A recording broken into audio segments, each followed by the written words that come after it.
Good afternoon and welcome to Try It Thursdays. And today we have Marin Laukka. And again, she's been with us all week. And I'm Teresa, and this is Tea Time with Afternoon Social. And Marin is a coach, a speaker, and an author. And she has a master's degree in positive developmental psychology and certifications in life coaching and yoga. And she's been talking to her about her business, about Yes And. And Monday, she explained how she reached her milestone of writing her first book. And yesterday she talked to us about some daily journaling and some fantastic information and tips. And she has some pointers and some information on her website about that.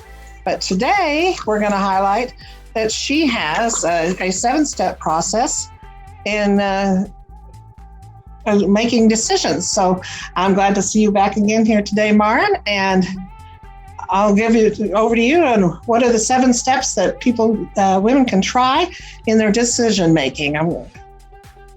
Yes, thank you for having me again. Good to see you again. Yeah. And this is all taken from my book. So I'm holding Ready Enough, your 7-step guide for life's hardest decisions. And we have a nice little diagram that I'll be referring to keep myself on track for these 7 steps. But I did want to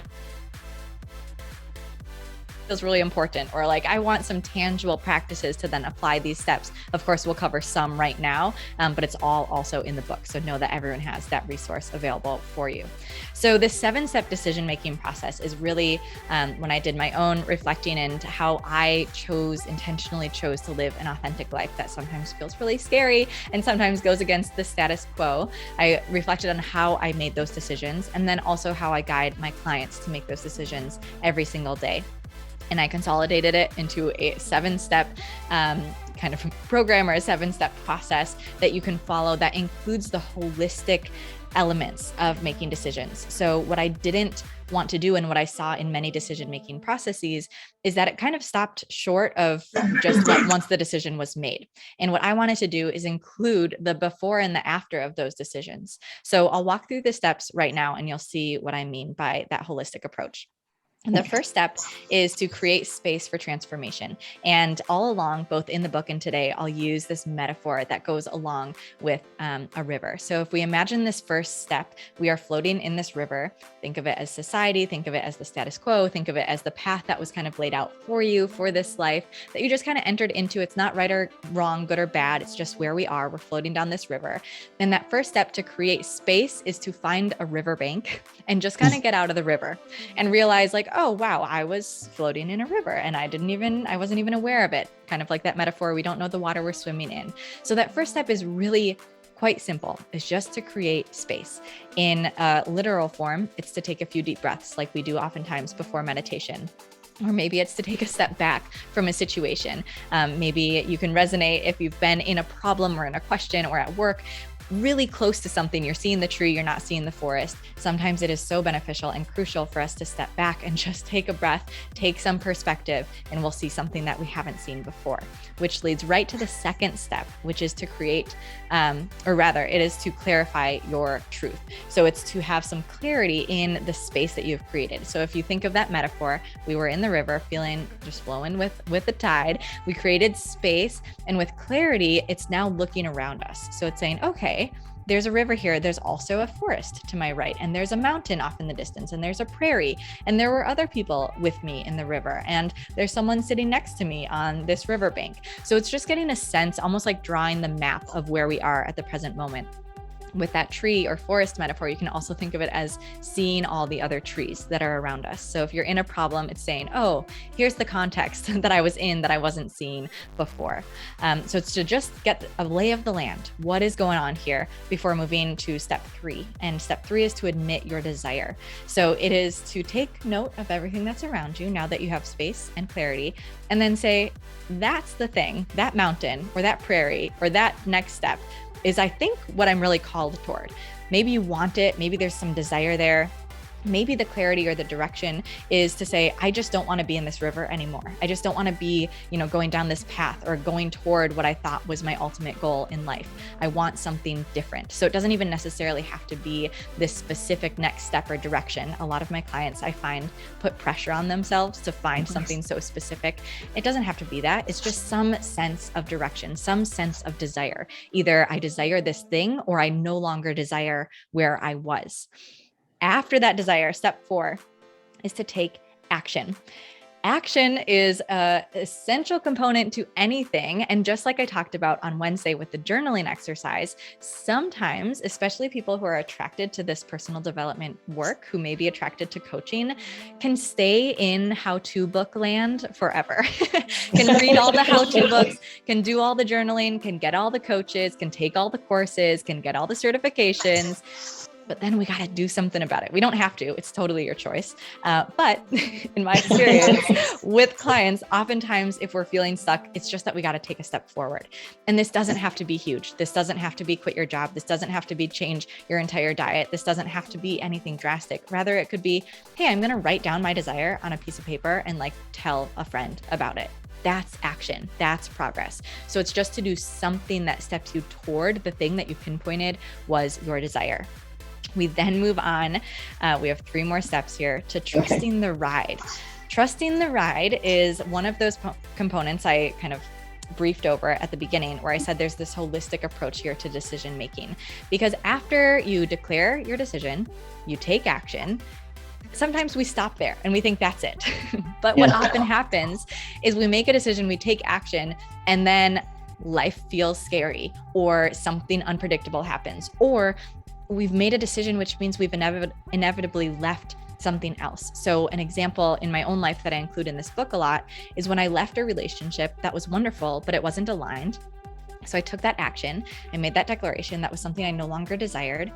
And then there was some grief associated with that. And this process, and in this chapter, I talk a lot about normalizing that. It's okay to feel stressed, to feel sorrowful, to feel mournful of something that just happened because you left something. You left what was known, you left what was, and that was a beautiful aspect of your life, probably, possibly. And so it's okay to feel those feelings while also trusting that you're headed in the right direction, or trusting that that action step was the right one for you to take at that time.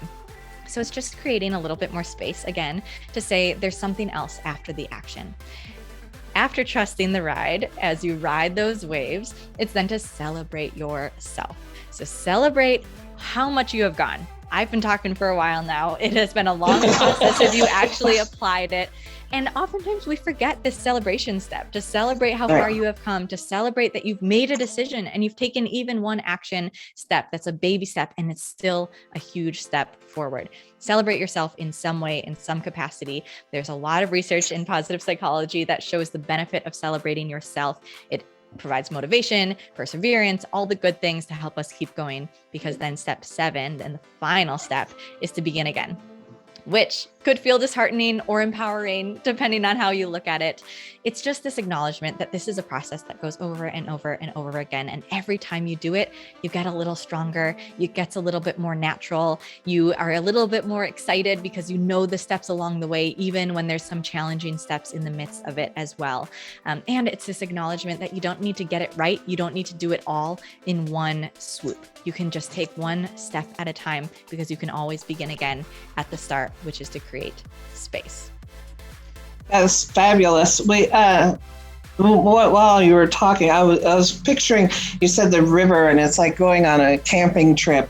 We don't have to always be on the river. We can pull over to the side and pitch our tent and relax and maybe go catch that fish and experiment with how to cook it and all that kind of stuff. So having an idea of comparing life to something as simple as taking a river rafting trip reminds you that, hey, you may have some rapids to go over, you may have some currents to have to deal with, but we also need to enjoy it.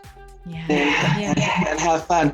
I think about like zip lining, how fearful that can be, you swinging through the trees. And it's probably not something I'd never probably do. I'm getting a little older in my life. It's like, I don't know about that one, but we can overcome those fears. And then you talk about celebrating.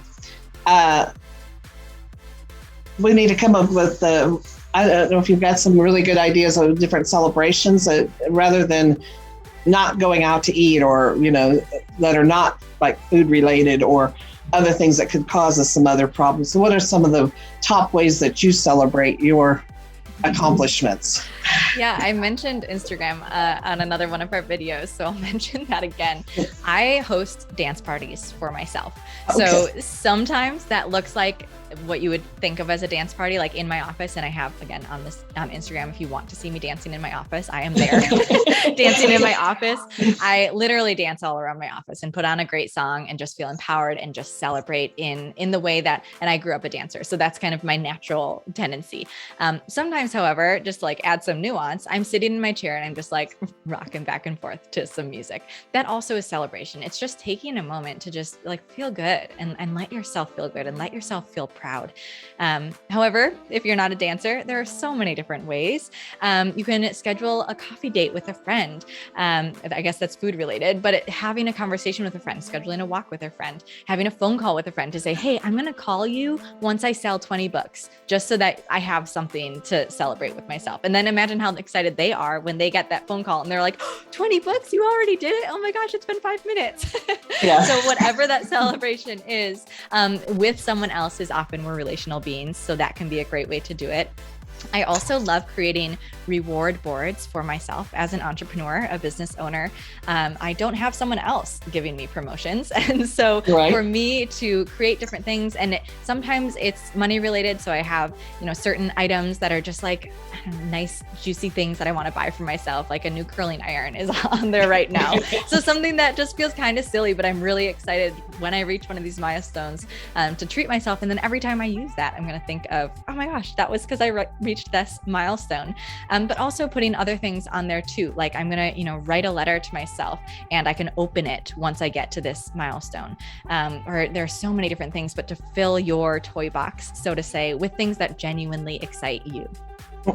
Fabulous. That's fabulous. I know Marin, I think, is an adventurous person anyway. She says she's in Montana right now, but she's based out of the Twin Cities in Minneapolis. So that probably was a big decision to go to Montana for a while, wasn't it? Or yes, yeah. And in the book I talk about, so I kind of just with time cut off the metaphor a little bit, but in the metaphor for these 7 steps, I talk about going for a mountain as a example of a desire or a direction, and then the switchbacks of climbing the mountain is trusting that celebration, or trusting that ride rather, and then the celebration being on a lookout and looking out over a valley. And I distinctly remember, it's called Paradise Valley in Montana. We drove there and we were trying to decide whether or not to move there, and standing in that valley or overlooking that valley and thinking, this is the most stunning thing maybe I've ever seen. And it's worth it. It's worth it for this kind of moment to be here, no matter how long or short we end up here. We're going to take that jump. Fabulous. So, those decisions could be small or big. But if we don't make any decisions, like you said, we need to take action. If we don't take action, then we already know what's going to happen. Nothing. Yes. We already know there's a no, and that's all. So there should be no fear, because it's like, so what if we fail? We're still wouldn't have done anything anyway. So it doesn't matter if it didn't come to fruition, and we would have been nothing anyway. So it's true. Something I do give for my clients, though, is also the ability to choose to not do anything, because that can be action in a sense, right? Rather than just floating down that river, it's to say, actually, I choose to be here and I'm going to stay in the river, and that's good for me right now. And that is a choice, and that feels much different than just not even looking at it or turning a blind eye.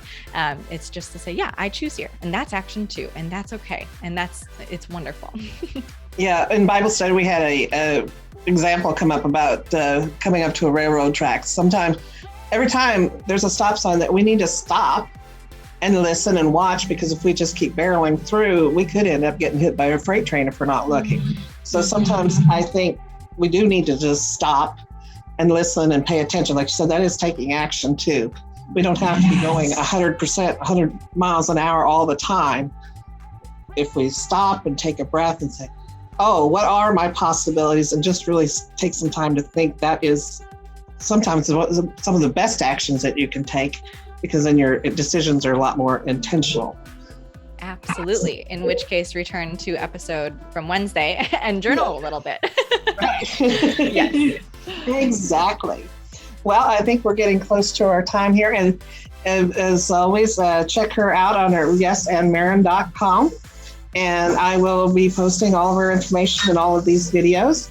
I'm so glad she's with us this week, and she will describe a little bit more about her book on Super Shopper Saturdays and how you can purchase that and connect with her a little bit more. So thank you for Marin for joining me today on Try It Thursdays, and we will see you again on Saturday. See you again.